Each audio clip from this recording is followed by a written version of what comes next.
Hey, how's it going? Happy Friday and whatnot.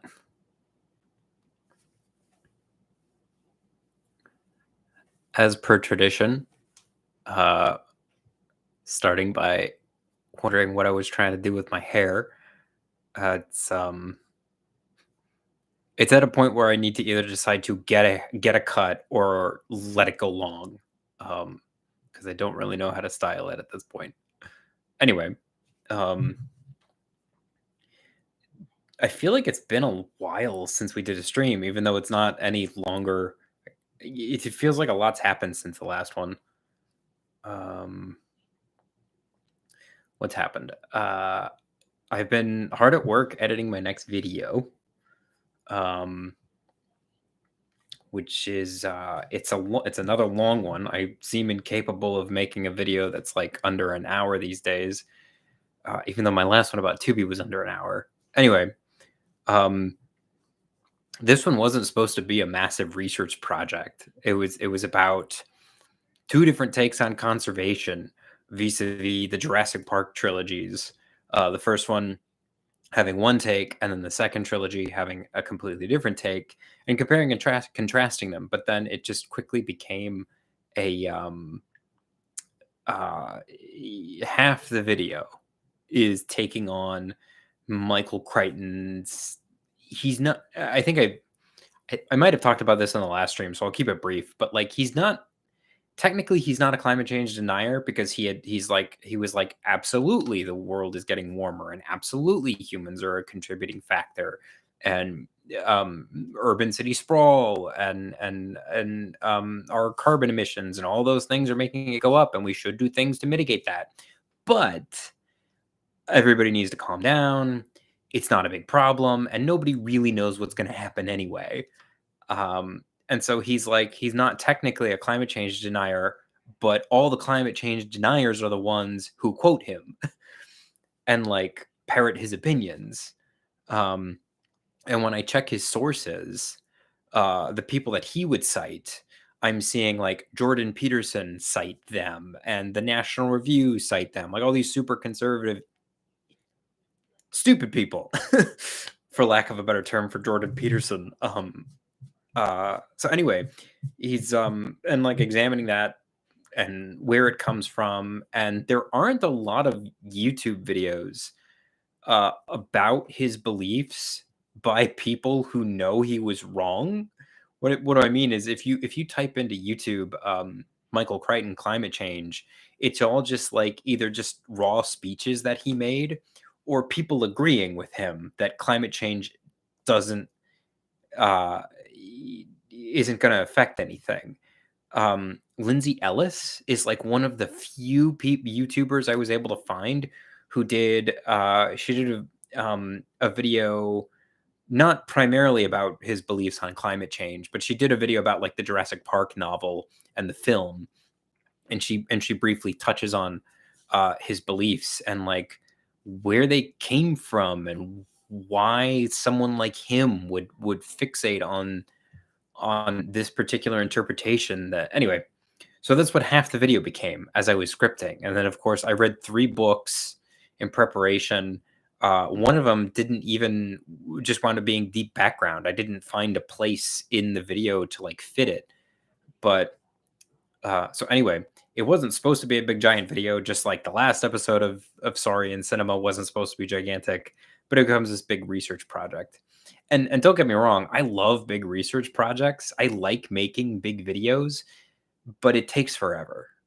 It takes so much longer than I want them to, than I want the production process to last. And that's because I have a stupid.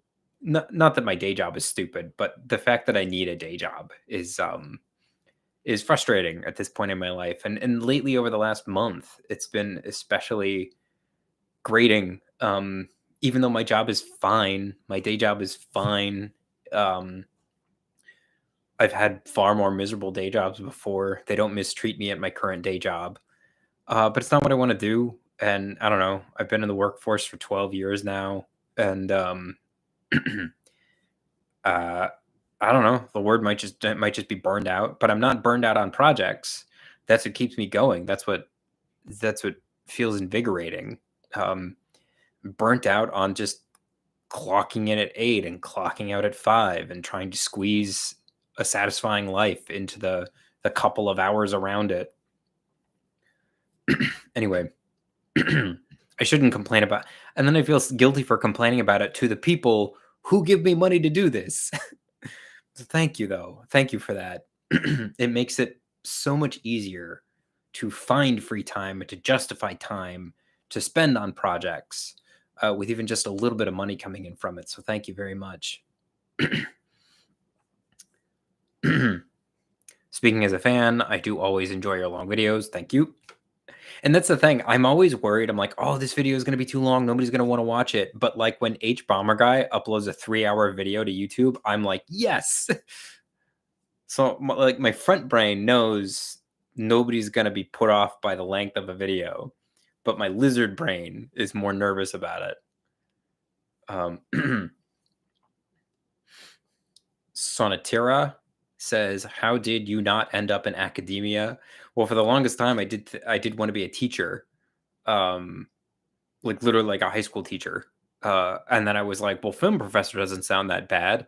And I wasn't hating the idea of, so I was never planning on getting a master's degree or a PhD in film while I was getting my bachelor's.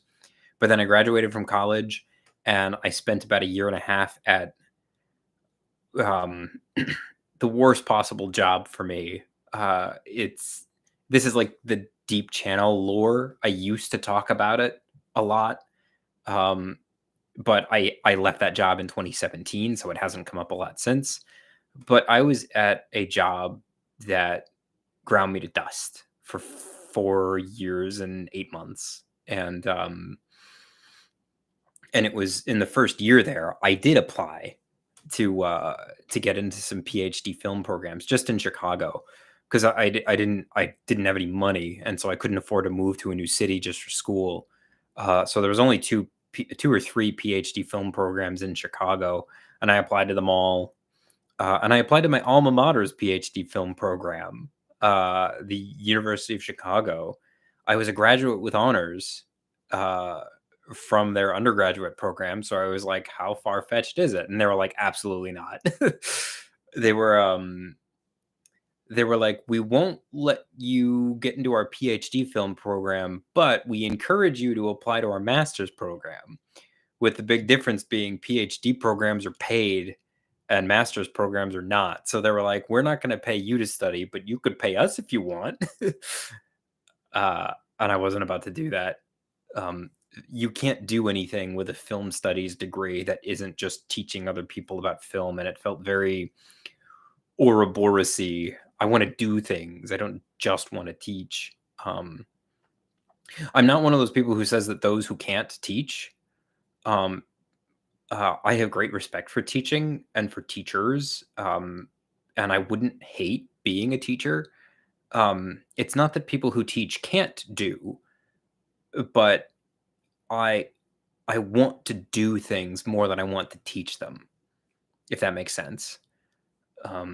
Anyway, so I didn't wind up in academia, in part because I wasn't enthusiastic about the idea, and in part because they didn't want anything to do with me. Nonsensical Compound says, they don't mistreat me. The bar really is low. It is. Yeah. Sometimes I feel like sometimes I don't know. It's like, how do I put this? I look around at my peer groups and they seem fine enough with things that drive me crazy. Like when I'm feeling especially self-pitying and pretentious, I have wondered, is it worse to have no clue what you want to do or to know exactly what you want to do? Because I've known exactly what I wanted to do with my life, and I don't want to say life because that makes it sound super, way more important than I mean for it to sound. What I wanted to do with my career, I've known since I was 16, and most of my peers most of the people that I've grown up with, they kind of never really knew. And they're all and most 90% of them just sort of fell into what they're currently doing, and they seem fine with it. And that's not me. I've always known every day when I get up and I clock into work, I always know exactly what I'd rather be doing. Um, and it's been 12 years, longer than I've had the channel. I started the channel because I was going crazy at my day job with no creative outlet. Anyway, I wasn't planning on getting into all of this tonight, but I guess it's been on my mind a lot. Anyway, Jake Samuels says teaching is also a huge commitment, so there wouldn't be as much time to do, like the creative stuff. Yeah, that's the thing. If you're going to be a teacher, it has to become your whole life because it's that important of a job. And yeah, I just anything that I do that isn't writing and creating is going to be competing with writing and creating. And I don't know, make of that what you will. Like I don't know, I had a couple friends recently suggest that I should apply to more important jobs within my field of my day job. And they got really insistent, and I didn't know how to tell them in a way that I was trying to explain it to them, and I was failing to explain to them this idea that I don't want greater commitments in a world that I have no interest in. Um, yeah, it's like I don't know. I was I was driven from one job because they kept giving me more and more responsibilities, but it was more than that. It was like I told people that I was accepting promotions against my will, uh, because they kept giving me more duties, and they did occasionally come with pay raises. But the additional duties were just I don't want to dig myself deeper into the world of day jobs.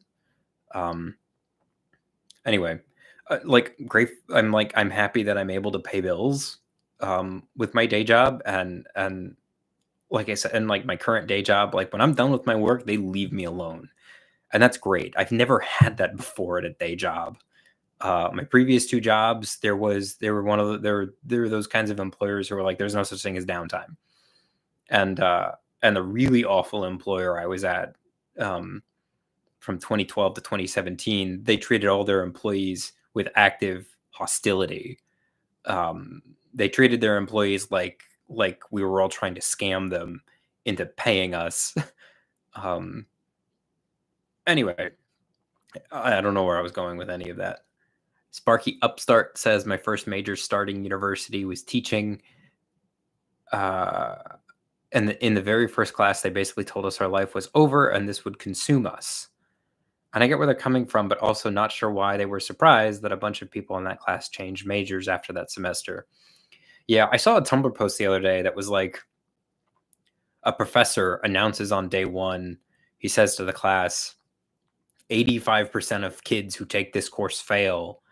And the person goes, "Oh, so you're really shitty at your job." Yeah. Nonsensical Compound says, yeah, sometimes moving up means moving sideways into a path you're not interested in. Yeah. Yeah. I just the reason the turnover rate at my current job is so high is because there's not really anywhere to go up from there. You have to get out of the department. And so everybody leaves within a couple of years. But I've stuck around because I don't have any professional ambitions in the field that is my day job. Um, the desire to write and create has it doesn't go anywhere. It's always, my brain is always chomping at the bit to write, to create, to consume art, think about it and share it. And there's very little living wage jobs that have anything to do with any of that. So I'm finding. Anyway, this is bordering on self-pity. What if we talk about some movies? So I decided I was going to try to watch as many John Carpenter films this month as I could. And I'm doing okay. I think I'm averaging like one every other day. But I'll run through the diary of this month, the first 16 days of this month.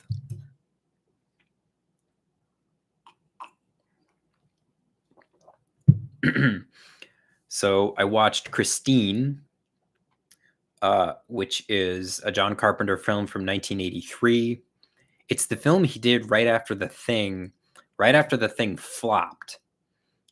He was like, okay, I need more of a known quantity. He was like, I need more of a guaranteed hit, something safer. And so he did a Stephen King adaptation called Christine, which is about a sentient homicidal car that starts killing people who mess with its owner, its driver. And he begins to also experience antisocial violent tendencies, as the car also does. It's a silly movie. It refuses to take itself seriously. Seems sort of like actively engaged in staying away from any interesting thematic material. But as a silly movie about a homicidal sentient car, it's fine. And then I watched Mother's Instinct, which is this film that I had been anticipating for nearly a year. It's brand new. It is Anne Hathaway and Jessica Chastain. It's a remake of a French film, and it suddenly dropped unexpectedly. You can rent it at home this week, and I had been waiting almost a year, so I rented it and I watched it, and I did not like it at all. Well, I shouldn't say at all. It's one of the I don't like when people are like, I loved it until the last act, and the ending ruined it. But the ending ruined it. That's just the truth for me. It's a movie about these two housewives in the early 1960s who are like best friends, and then a tragedy happens. One of their kids dies, and it suddenly creates tension uh, between them. And what it is Jessica Chastain, or let's start, Anne Hathaway has this horrible grief that she's going through, and Jessica Chastain has this pre-established anxiety. She has like chronic anxiety, and for like 80 minutes it's a movie about like anxiety and grief at war with each other. And I thought that was interesting and important. And then in the last 15 minutes they're like, oh, did you think this was a movie about, they do this silly little rug pull, and they're like, turns out the movie's not about grief and anxiety. It is just like a nonsensical, silly little murder movie. And I did not like that at all. Sparky Upstart says, Christine, aka John Carpenter's That Car, is one of my favorite books, and I quite like the movie. YouTuber Max Teeth did a great short video on the queer readings of the film. Yeah, it's I picked up on those too in my latest rewatch. I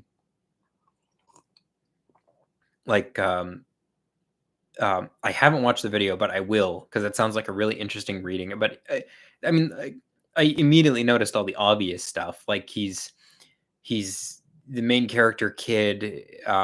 His very first conversation with his friend in the movie is about how like his friend is like, man, you got to lose your virginity. We got to get you laid this year. And he's very self-deprecating. He's like, no, that's not going to happen. I'm so ugly. And his friend is like, you're not ugly, man. And it was like, it's like weirdly sweet how supportive he, in his own way. Like I didn't think him being like, we need to get you laid was sweet, But when the guy's like, I can't have sex because I'm ugly, and his friend is like, you're not ugly. That wouldn't be why you can't have sex. I thought that was sweet, especially from two ostensibly straight men in a film that came out in 1983. Um, but it's like whenever that movie veers towards like a really interesting thematic point, they're like, no, no, no, back to the scary car. And it's fun. It's fun for that. It's not a bad time. Anyway, Nonsensical Compound says Anne Hathaway and Jessica Chastain sold regardless of quality. Yeah. The letterbox reviews for Mother's Instinct are very fun, even the low stars. Anyway, and their performances were fantastic for what it's worth. I thought one of them was doing grief really, really well, and the other one was doing anxiety really well. And Anne Hathaway, as the character going through the grief, at some point, like she quickly realizes that like she's going through this, sure, but it's activating her friend's anxiety, which is making her friend do terrible things.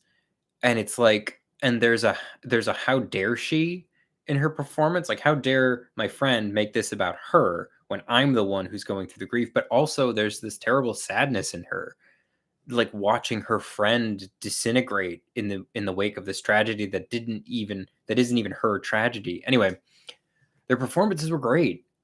But that silly, stupid twist ending I just don't think the movie's worth it for me to revisit anyway. Okay. I gotta go faster because like I'm only gotten through 2 movies and already my voice is getting dry. Continuing back to John Carpenter, I watched a movie called Body Bags. It's not well known. Here's the well, I always tell myself, oh, I'll just show you the anyway. The posters don't always show up great, but Body Bags came out in 1993, and it was not experimental, but the situation was John Carpenter had the chance to pitch a horror anthology series to Showtime. And he created 2 horror shorts, each half an hour long, and Toby Hooper created a third, Toby Hooper being the director of Texas Chainsaw Massacre. And they presented the 3 shorts to Showtime, and Showtime decided they were going to pass. They're not going to turn it into a series.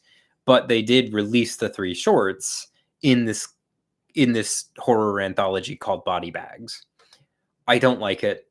I think it is like really low rent. I think it's John Carpenter attempting to satisfy it's like checking the fewest number of boxes. I've never liked horror anthologies.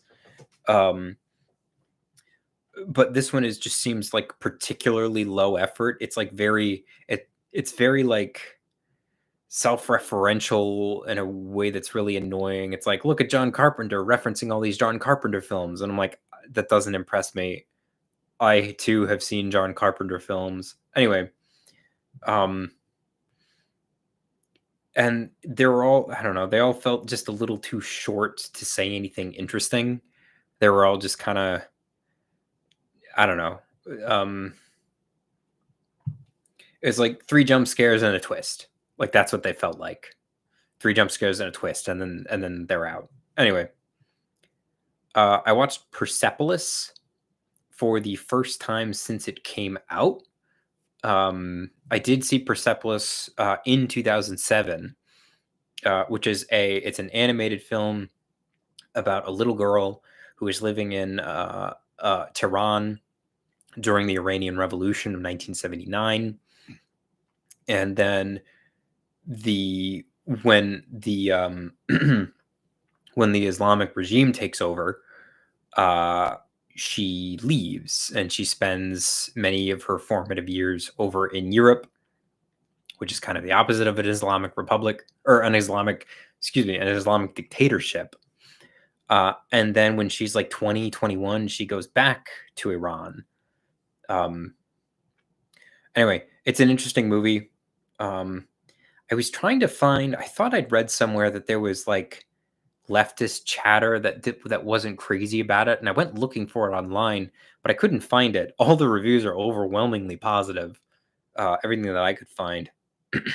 And I liked it. I think it's a good film. It's a good coming of age film, and I think the animation is a big part of that. It's like it looks so simple, you'd think that it wouldn't be deep, but the opposite of that. I found it very engaging. Nonsensical Compound says, "Oh, I adore horror anthology. In my opinion, Cabinet of Curiosities is a good example." Okay, you've picked the one horror anthology I really liked. Cabinet of Curiosities is it's on one of the streamers, and that one's Guillermo del Toro. Produced it, and like introduces each one.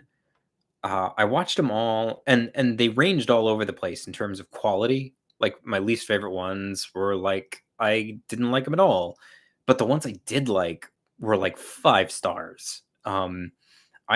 There's one of them in there, one of them in Cabinet of Curiosities. They Letterbox let me log each one individually, and it was one of my favorite films that year.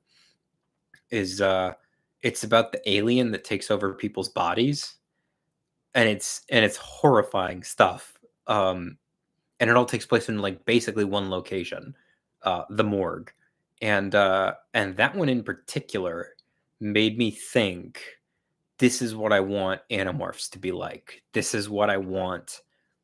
Um, it's a story about an alien that takes over somebody's body and then physically and psychologically tortures them. Uh, and that's Yerks. That's the deal with Yerks. And I was like, oh my God. I was like, I would love for this to be some of this flavor to make it into an Animorph series, but then you couldn't show it to kids. It's horrifying stuff.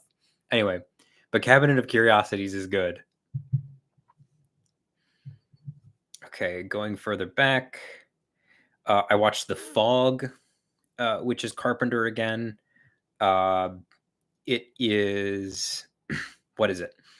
It came out in 1980. It was his first film. No, so he does Halloween in '78, and that becomes the most successful independent film ever made. And suddenly he gets a 2-picture deal off of Halloween, and the first one he does is The Fog. And The Fog is very, how do I put this? It doesn't set its heights. It doesn't set its sights high. It seeks to be a boo scary ghost story, and it is, and it's very good at that. It's extremely. It's just this. Well, without going through the whole plot, it's an incredibly simple setup. It's this fog bank rolls into this coastal California town, and there are ghosts in the fog, and they have a vendetta that they're trying to reap. And as the film goes on, actually, I was going to say as the film goes on, you learn more about the ghost motivations, but I think they really sort of say it right up front. Um, the opening scene is an old man sitting around a campfire with a bunch of little kids, and he's like, "All right, I'll tell you one more ghost story before you go off to bed," and then the film proceeds from there. So it is literally just like, in terms of ambition, it is a a little ghost story right before bed, and that's great. It's great as like a little morsel like that, but it also has this interesting angle, um, where the ghosts are seeking vengeance on the townspeople because the town was built on uh, a murder. Um, they are the ghosts of people who were murdered for some gold so that the town could be created. And that's not a spoiler. That's what they say in the first scene. Um, it's like weirdly poignantly tragic. They were a bunch of lepers who petitioned the town to buy some land so that they could set up a leper colony and live in peace. And the forefathers of the town or whatever, or the town wasn't invented yet, but the people who wanted to build a town there, they said, "Sure, we'll let you build your leper colony." And then they lit a fire on the beach and in order to steer the leper colony ship against the shore where they crashed and died, and then the people enter the wreckage and take the gold, and then they create the town. And so 100 years later, the ghosts are like, "Yeah, that wasn't okay, and we're here to collect the blood debt." So it functions great as this like low rent boo scary ghost story that you hear right before bed, but it also has this interesting thematic angle about like sins of the fathers and like privilege that comes from a source of horror, and I think it's really good. Sparky Upstart says, "Cox gun, fog's haunted." Yes, exactly. That is the film. Nonsensical Compound says, "For my life, I'll never retain the distinction between the fog and the mist." I have heard people complain about that. Yeah. Um, I watched The Mist for the first time a year or two ago, and I don't I really didn't like it, and I don't even know why I had such a um a negative reaction to it, because on paper they sound exactly the same. But The Mist, it just seemed so um so like, how do I put this?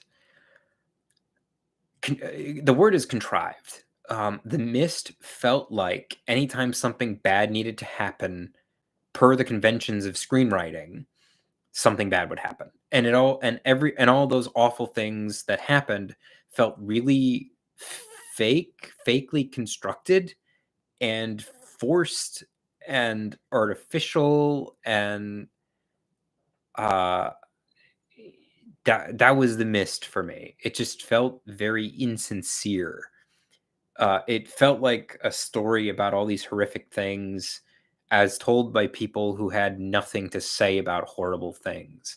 Whereas The Fog seems at least a little bit more, not even contemplative, but less interested in uh, emotional manipulation of its audience through cheap scares. I don't know. I don't know. The more I talk about it, the less sure I am of my analysis. I just know that I had a really negative reaction to The Mist, which is weird because like people say it's great. People say it's a classic. Anyway, I don't know. It just felt mean for no reason. It just felt mean for the sake of like, look how mean this horror movie is, and I'm like, uh huh. Do you have anything to say about it? About the meanness of the horrible meanness nature of reality? No, okay. Also, he's Tom Jane in that movie is a he's a film poster painter, right? They suggest that Tom Jane painted the poster for The Thing in the opening shot, and like he clearly didn't, because like we know who painted the poster for The Thing, and I was like, I don't know.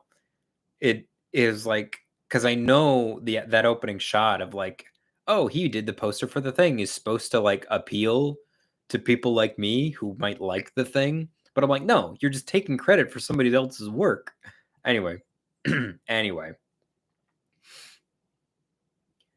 Sparky Upstart has a trick for distinguishing between the fog and the mist. The fog has phantoms, the mist has monsters. Sure, I'll incorporate. You're right. You're right. Those would be the differences. He says, also, The Mist never thrilled me as a story. It just kind of happens. It's all second act. Yeah. The whole movie felt like it was just like biding its time until their quote unquote, it's not even really a twist ending. It's just a particularly cruel ending that doesn't comment or change any of the cruelty we'd seen before it. I don't know. It's a twist that changes nothing. But anyway, yeah, it's all second act. I like that. Okay, so back before The Fog, I watched the movie oubliette film of this week, which is called Long Weekend, which is a it's a It's an Australian film from 1978, and it is a horror, I guess, but it's more, I don't know, it felt more like a psychological drama to me than a horror.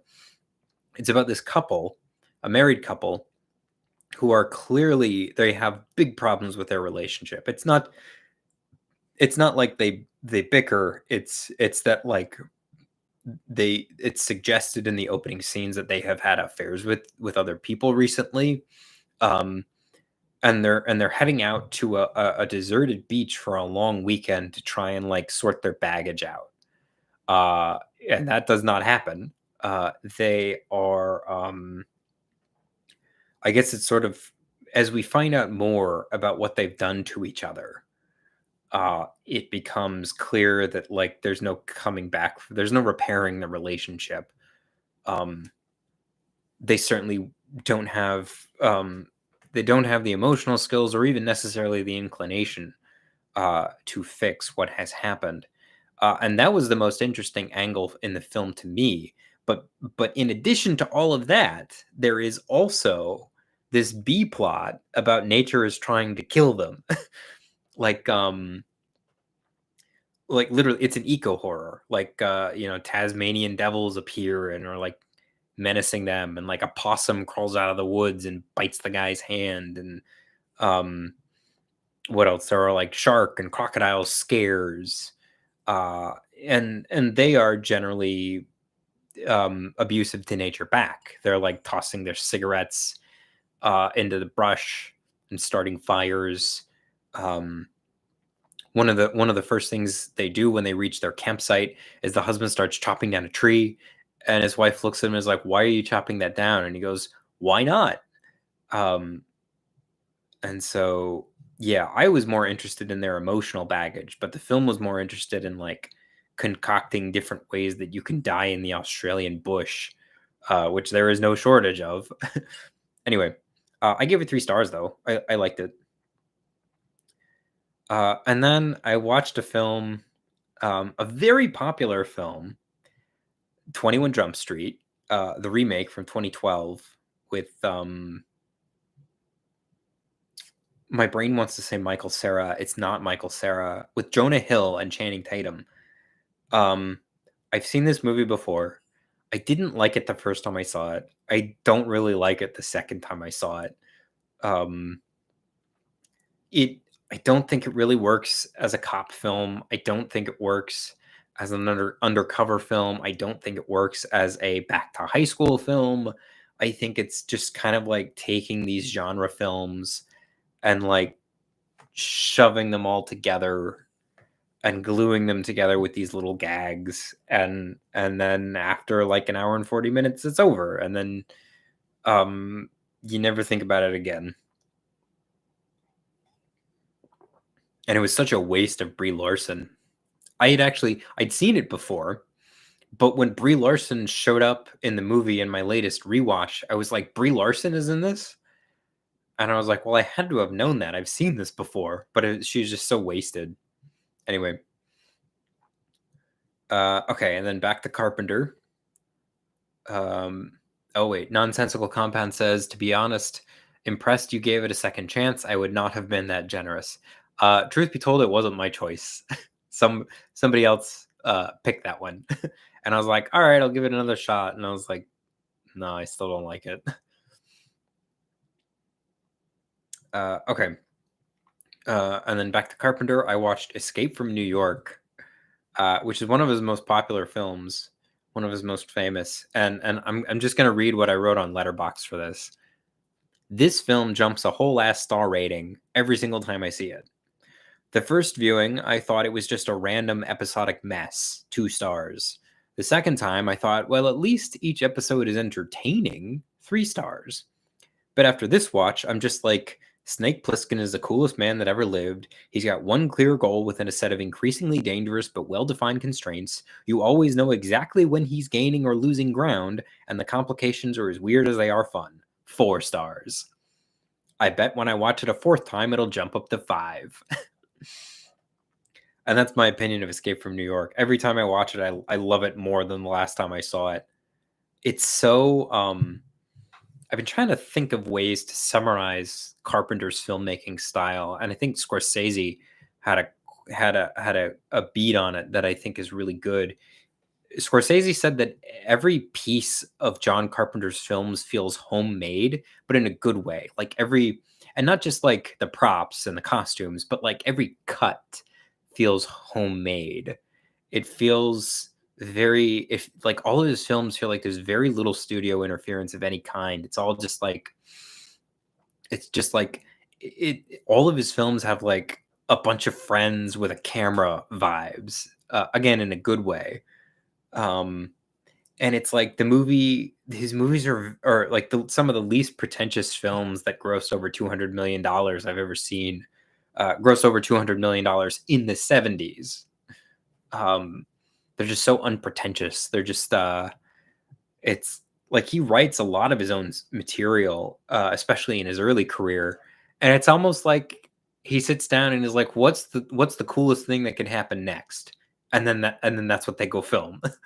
uh, and Escape from New York has that vibe where he's is just the hero is just like a 5-year-old's idea of the coolest man in the world. He has an eye patch and a leather jacket and long hair, uh, and a Mac 10 machine gun with a silencer on it. And he goes like paragliding into New York, which has been turned into a prison, and he's got to save the president. Uh, and he's this like horrible cynic. I was reading interesting trivia that we like I think of Kurt Russell as like the guy who works with John Carpenter. I think of him as a kind of an action and a horror movie star. But in 1981, he was mostly known for Disney films. Like the same year, I think that Escape from New York came out, he voiced the Hound in The Fox and the Hound. Like he was Disney. And I read that he took Escape from New York partly because he wanted to shed that image, and it's like it worked. Good for him. Sonatira asks, slightly off topic question. What's the best way for you to watch movies? Theater, home, headphones? Do you take notes?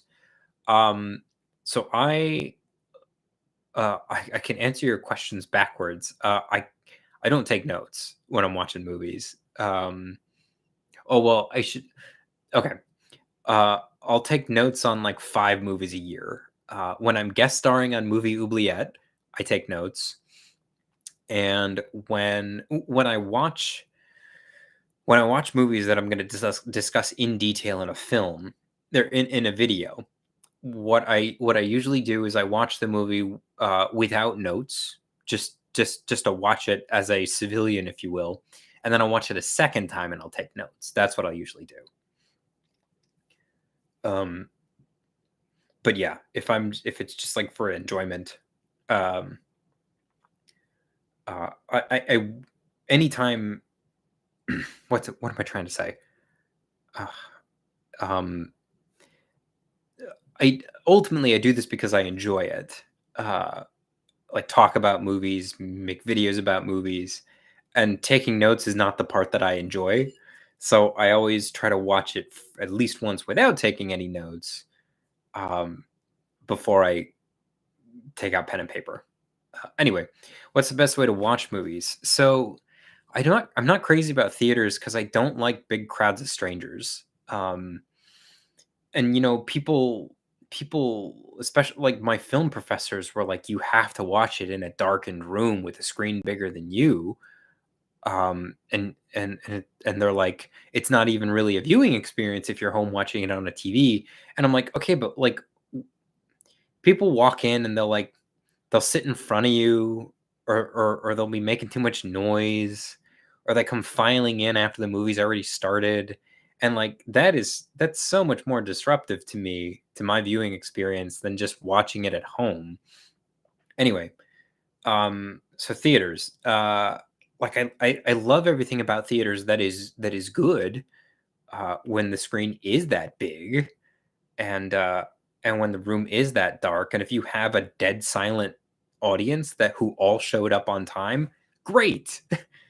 But I don't know, I think all too often there's just a lot of people who show up to theaters and they're just interested in things other than movies, and that can be grating. So anyway, um, watching a movie on my giant ass 65-inch TV um, is my favorite preferred method.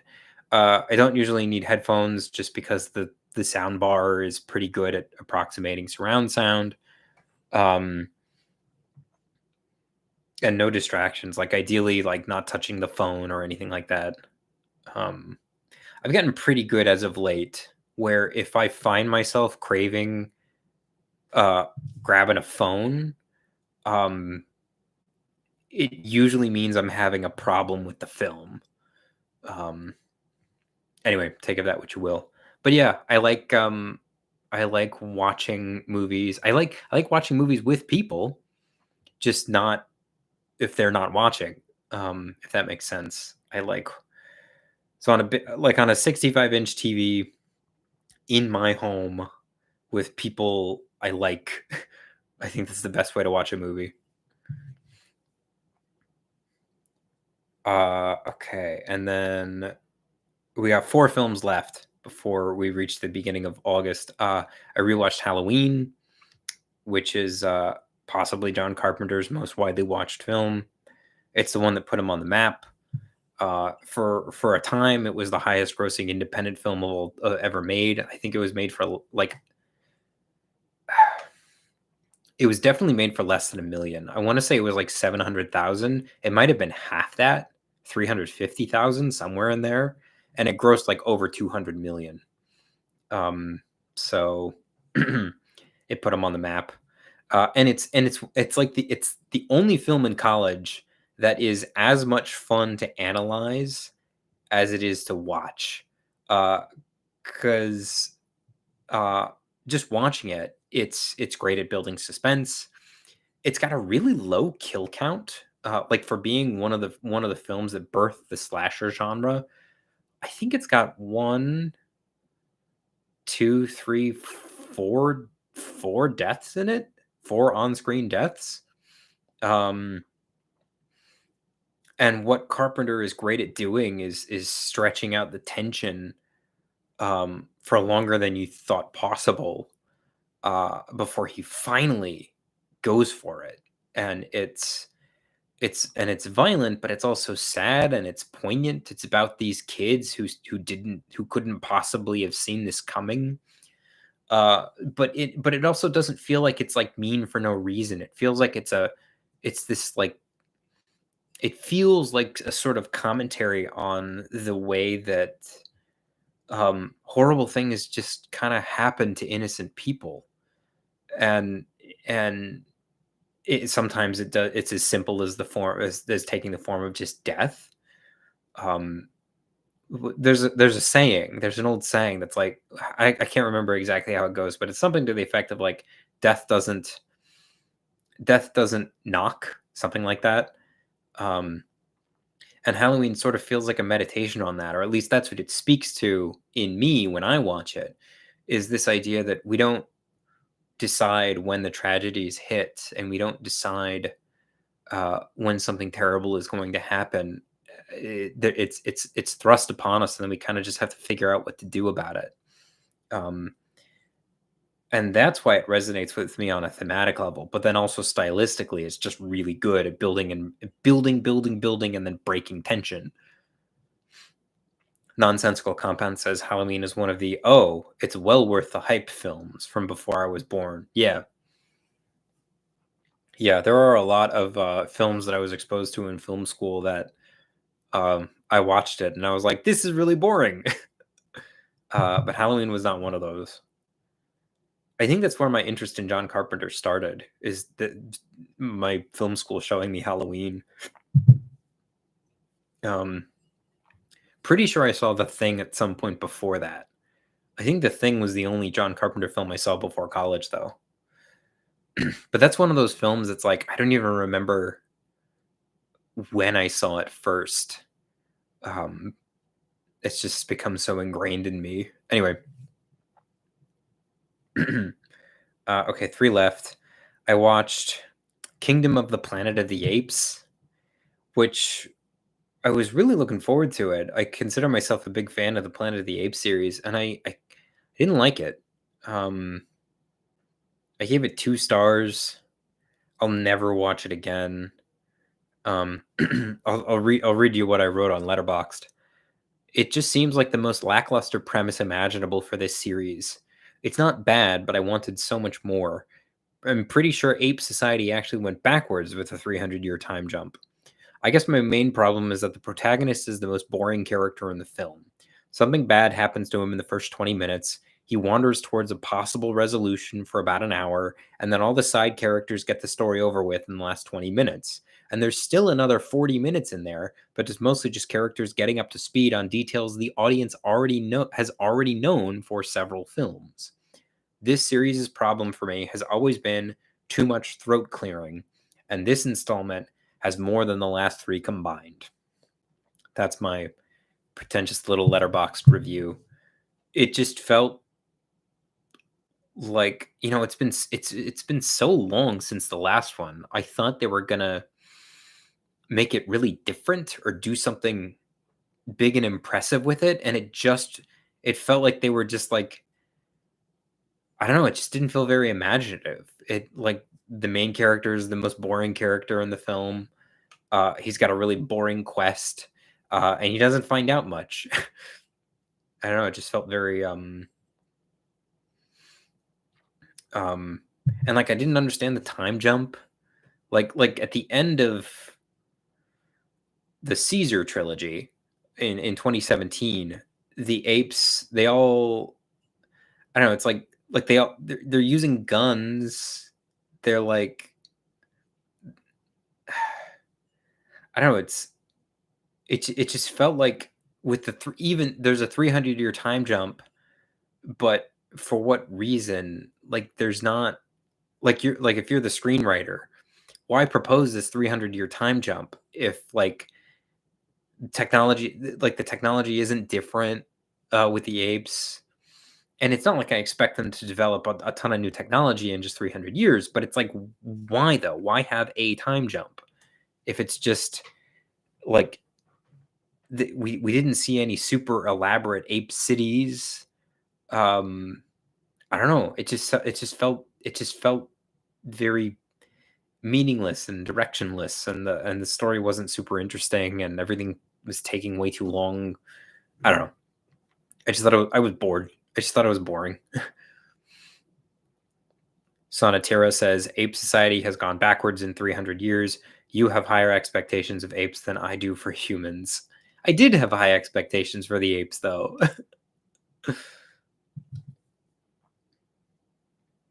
Okay, and then last 2, they're both Carpenter. I watched Someone's Watching Me, which is like the least well-known Carpenter film because it wasn't available on home video for years, and it also never came out in theaters. Watching Me is a TV movie, a made-for-TV movie that came out the same year as Halloween, 1978, but he did this one first, so he was still an unknown. Someone's Watching Me is about this woman who moves into this apartment in this high rise, and someone is observing her because she starts getting presents in the mail. She starts getting calls on the phone, um, and at work, and it's somebody who's kind of taunting her, but also doesn't really have any demands. I didn't think it was brilliant.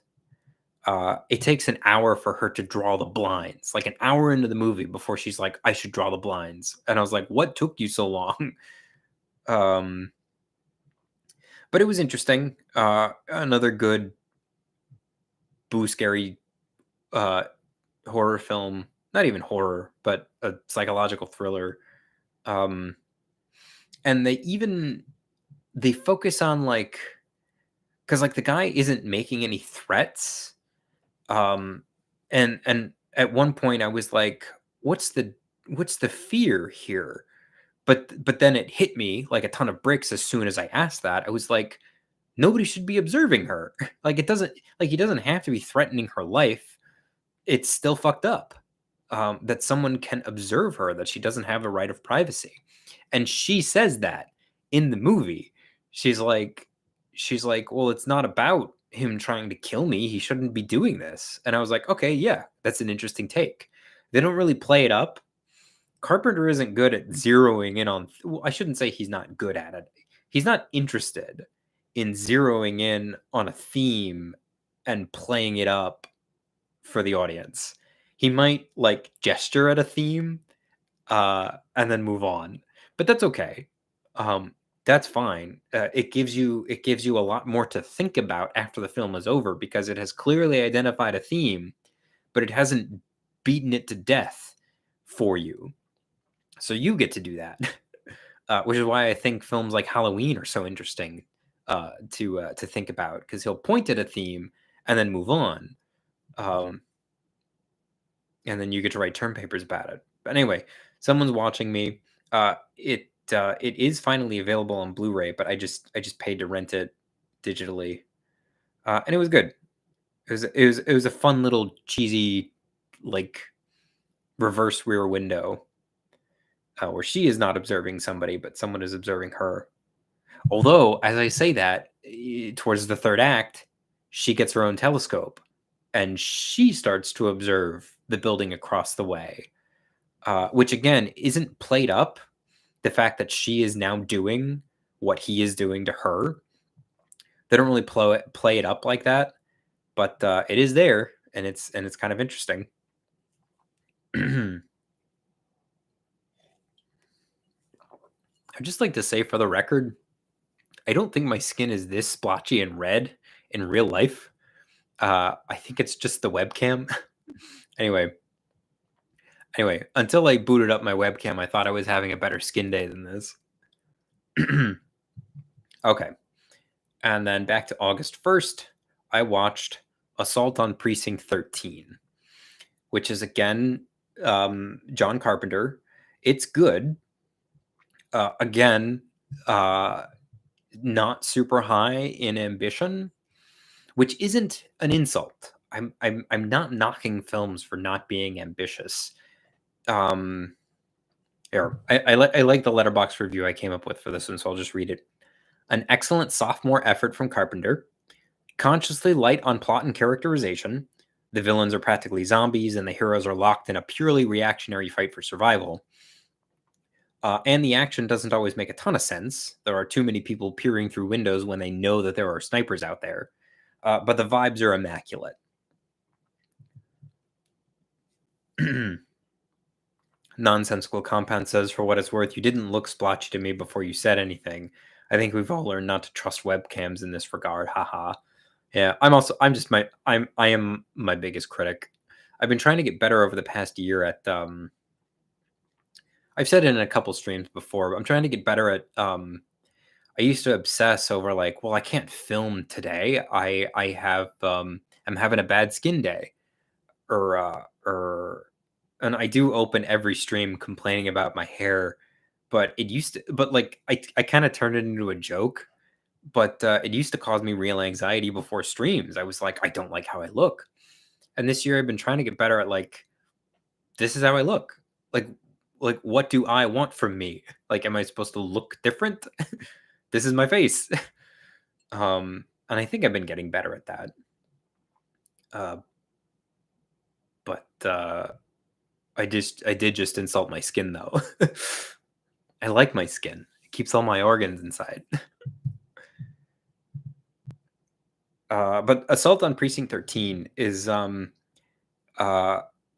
Carpenter wanted to make westerns, and it is a spiritual remake of this John Wayne film called Rio Bravo, where it's all these people who are hunkering down in this police station as they're being besieged by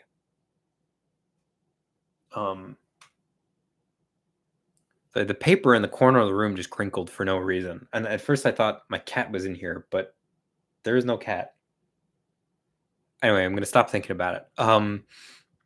They are under siege by all these gang members who are like, they're basically zombies. They're like these death cult gang members who don't care if they die storming this building.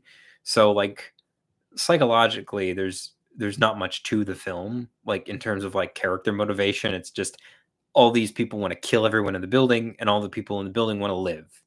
That's all we get in terms of, like, the most complicated it gets is that one of the cops in the police station is willing to arm some criminals in the police station to help fend off the gangsters. Like, that's about as, and there's like a moment of tension where it's like, we're going to give guns to the criminals. And it's like, well, yeah, we're all on the same side in here now. Anyway, that's about as like psychologically interesting as it gets. Um, but the vibes are great. It's very fun to just sit back and watch.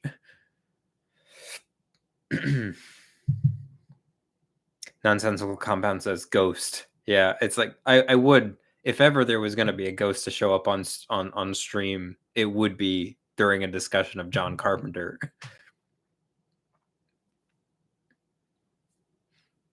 I know that takes us back to August 1st, but I forgot I actually started my John Carpenter watch the night before on July 31st. So I'll tell you one more film I watched is Dark Star, which is John Carpenter's first film. He sort of made it when he started it when he was still in college, and then it took several years to finish because they kept running out of money. And then so they'd film for as much as they could. They'd run out of money. They'd do more fundraising, and then they'd film the next segment. And it finally came out in 1974. And it was like, it's like a shoestring budget. Like there is a monster in it, and the monster is so cheaply made that it just instantly is just a visual gag. It's a joke. It is a beach ball that they have painted and like added 2 feet to. But anyway, the script is really, really good. The script is about these guys who are in this ship in deep space, and it's their job to just go around blowing up planets that are like in the way of like space routes, and there's some nominal excuse, like if the planet is like gravitationally unstable, it poses a threat to other planets in the star system, and so they got to blow it up. But it's a movie about boredom and late stage capitalism as a generator of that boredom. These guys have this what is essentially a piece of shit day job that keeps them away from their families for years at a time, and they are very alienated from their work. It means nothing to them. And the opening scene is they blow up this last planet as part of their contract, and they're like, let's keep going, let's find another planet to blow up. And so they immediately change course to try and find a planet to blow up for no reason, because as far as they're concerned, there's never been a reason to blow up any of these planets. It's just what they do, which I thought was an interesting thematic skew. But anyway, their conflict is with their boredom and the schemes that they concoct to stay entertained, with varying degrees of destructibility. Not just physically destructive, but psychologically and socially destructive. They're at each other's throats because of the things that they're trying to do in order to keep themselves entertained. And it has a fantastic finale. And I always heard it was like so cheaply made that it's impossible to watch, but I really liked it. I immediately bought it on Blu-ray, and I'm looking forward to watching it again soon. So anyway, that's how far I've gotten. It's loose chronological order, very loose chronological order. Nonsensical Compound says, wait, sorry, what's this enticing film called again? It's called Dark Star.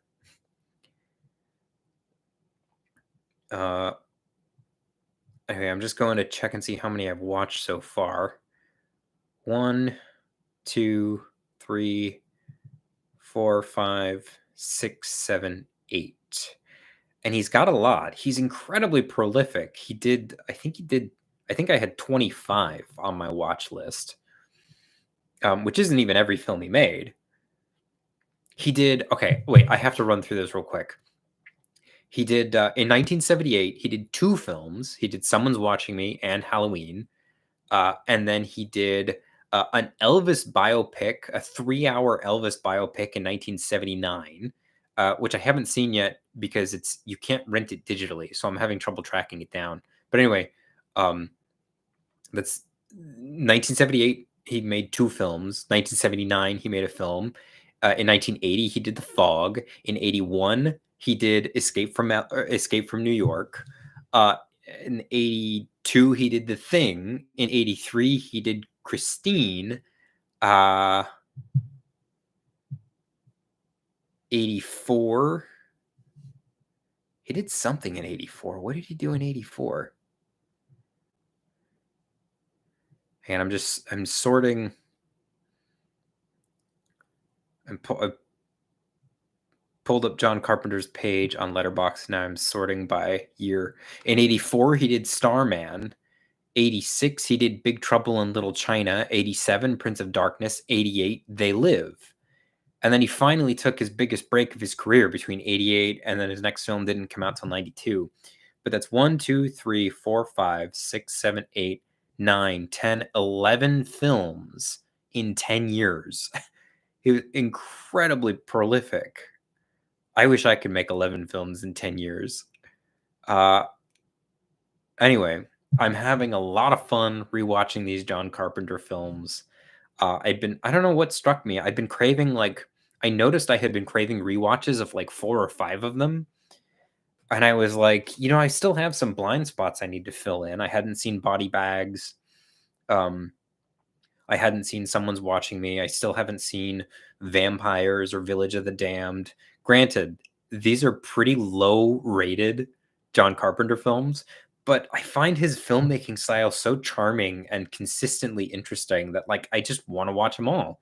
I want to see what every one of them has to offer. And it's been very fun so far.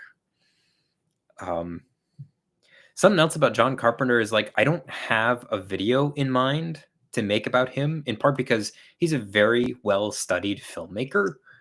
He has a very distinct style. He's made a lot of stuff, and he's been around for nearly 50 years. So, a lot of term papers have been written on this guy. A lot of YouTube videos have been made about him. Watch Mojo did a fantastic video breaking down John Carpenter's shticks. So I feel like I wouldn't have a unique take on him. And it's fun to plow through a big giant playlist like this and not have to worry about what I'm going to say about it, on camera, which is great. Sonatira says, Someone's Watching Me sounds very triggering and anxiety inducing. It could, yeah. It might very well be. Depending, yeah. It never, well, I don't want to spoil it, but what I liked about it, it does feel very the movie understands that the violation begins before anything physical happens, which I like. It's there's the movie doesn't say anything about right to privacy, but it leaves unspoken, but it's there anyway, and that's what I liked so much about it. Sparky Upstart says, but have you seen Ghosts of Mars? Have I seen Ghosts of Mars? I have seen Ghosts of Mars. I'm a big fan of Ghosts of Mars.